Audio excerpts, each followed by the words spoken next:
Okay, neyanziza nnyo mukulu Ssenkubuge kulikayo mu weekend. Embalo budde bwakiddedde kyova olaba mulingo mulimuko akazikiza katonotono naye nga tujja kubanga tutambuliramu awo.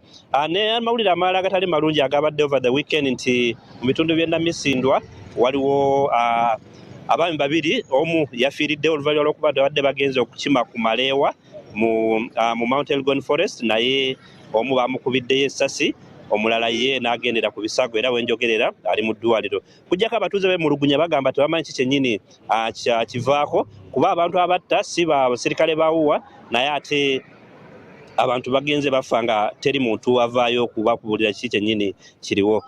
Awo nga nvuddewo ndi wano mu bitundu eby'e Nakaloke mu Mbale City era nga abatuuze bagenze bemulugunya ku luguudo ono lwendiko. Oluguudo ono ye highway edda mu bitundu eby'omu North oba paka Sudan oba Congo, bonna balina kubanga bayita wano.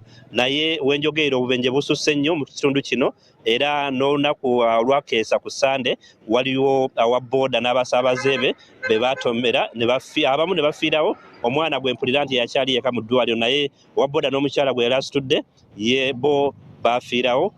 Ku mbeera eno yentanudde okulabika nti nzijja mu kitundu kino njogeremu n'abatuuze bambuulire ki kyennyini kye bandibadde beetaaze okulabika nti kikolebwa ku luguudo lwabwe luno okulabika nga accidenti zino ezisusse mu kitundu kino sobola okuba nga zikendeerako. Mukulu amannya? Nze Bakabwere. Yes, mukulu mbeera ki eri mu kitundu kino? Mbeera eri mu kitundu kino tukosebwa oluguudo luno. Tusaba gavumenti yanibadde tuyamba ku luguudo luno. Already abantu kumpi buli wiiki abantu bafiira wano. Abantu bafiira wano ne bagenda na bisago n'ensaani abantu gye bali mu ddwaliro, embeera si nnungi. Naye tusaba gavumenti etuyambe ku luguudo luno kubanga buli bajja kulongoosa bakola batyo baziba binnya ate ne biddamu. Tusaba nti kubanga oluguudo luno highway yegenda e Sudan era eyita Guleda Nyingi, eyita Matigundi, Loole. Kale oluguudo luno lwavunaanyizibwa. Twandibadde tusaba gavumenti efaayo nnyo tukolere oluguudo luno kubanga buli lukya abantu bafa. Akabenje akabaddewo kavudde ku ki? Akasembyeyo okubeerawo. Akabenje kavuddewo oli abadde asala motoka nevu eri speed. Obuzibu tulina tebateekako maaka nti ono olina okuyimirira, olina okukendeeza mu speed. Kati buli omu avuga nga bw'alabye. Engeri oluguudo engeri luliko ebinnya ebingi, buli omu yanoonya awalungi wayita, n'owaboda naye anoonya awalungi wayita. Kale tubadde tusaba gavumenti etuyambe etukoleko oluguudo luno. Okay. Yes, amannya sewo. Nze Rashid kuva Nakala. Mukulu Rashid, mbeera ki mwe naddala ababoda bawangaalira kuno gye muyisibwamu ku luguudo luno? Embeera eriwo oluguudo balukola bubi, oluguudo kyaga balukole bulungi. N'oluguudo bateekako buhampu butono baga nti balima oluguudo balima lutono. Ate wanuwe egenda paka Sudan kyaga balugaziyeeko lubeere lunene. Aho bakola enguudo bbiri wakiri. Kale. Okay, mukulu amannya? Manya Mukoba Abdallah. Gwe oluddeko kuno bagundi ki accident mekeza akabeera kuno ze wankalabako? Accident nyingi ng'era ne juzi wali eyabaddewo wamangaawo.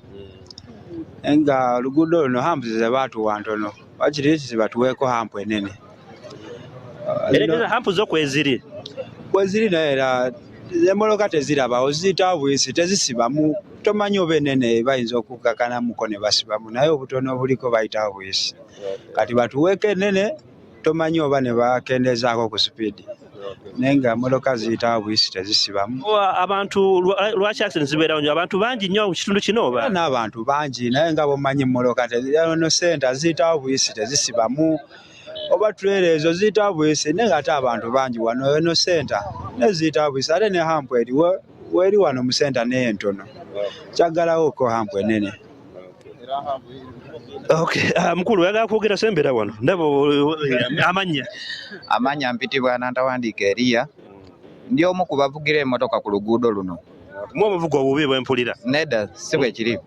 Naye obuzibu obuli ku luguudo luno nti oluguudo luno lutambuza motoka enene empitirivu.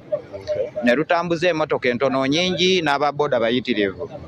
Naye oluguudo olwo baalukola nga lufunda. Ndowooza Biden emyaka egyo gye baalukola nga kirabika baali tebamanyi nti lwe lugenda okubeera main road egatta ensi endala ku eno eyaffe eya Uganda.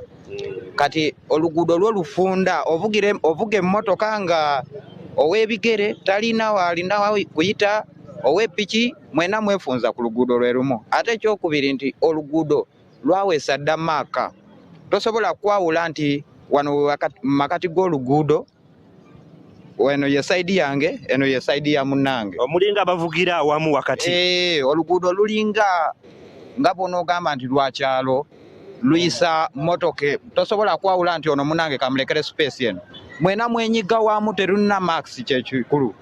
Okitegeera? Kyeluva luleeta accident nti buli omu avuga byayagala. Okitegeera? Kale tweyanziza. Mukulu Ssenkubuge, oluguudo luno baali balukolako emyaka egiyiseewo nga 10 naye ate wenjogeera World Bank era eri kuddamu okulukola naye nga ku luno batandikira mu bitundu eby'e Kamuding nga bajja mu bitundu bino. So abayunula baga nti bonna bamaze okubanga balugaziyamuko n'okulukola mu myaka ng'esatu egijja bajja kubanga basaawo ndowooza ebiziyiza okulabika nti emmotoka ziddukako akasoobo oluvannyuma lw'okuba nti wano World Trading Center ya Nakaloka emanyiddwa nnyo nti emmotoka ezisinga n'abantu abasinga bakolerawo byamaguzi oba bizinesi ez'enjawulo era nga kwe kuvaako okuba nti obubenje buno buba buyitiridde wakati wano aw'e Nakaloka ne Namunsi kuba wasinga okuba obubenje wano ku highway ya Soroti Mbale highway. Mukulu Ssenkubuge, embeera bw'etyo bw'eri mu bitundu eby'Embale. Tweyanziza. Thank you so much.